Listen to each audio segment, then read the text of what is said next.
Hi guys, I want to show you what's possible in Amazon DSP. What kind of precise targeting of your competitors. So once in audiences, it's going to be a short video. Once in audiences, you should go ahead, click on products.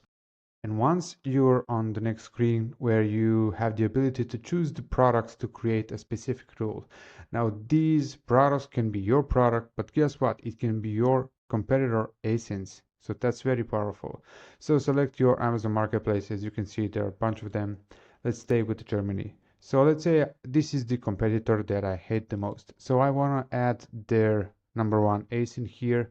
And then moving down, I want to select to create the audience for product purchases, and I can increase that. I think even 365 days. Yeah, 365 days is the limit.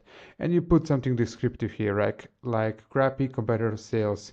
And this will be your product purchases audience created for this specific ASIN. Now you can do this per ASIN. You can add up to 1000 competitor ASINs, and you can create all these audiences of people who previously bought their products. So you can do wonders with this. So you can retarget them. You can create similar audience based off this audience. You can also create product views and select here crappy competitor views, and then you can create the new campaign on DSP where you will add as an audience all the people who viewed this competitor, excluding the previous buyers of this competitor. So there you go, you have the audience of people who were interested, potentially interested to buy your competitor products, but haven't bought for whatever reason, and then you boom, you target them directly. So it's really powerful, and it's just a tiny little bit of what's possible in Amazon DSP.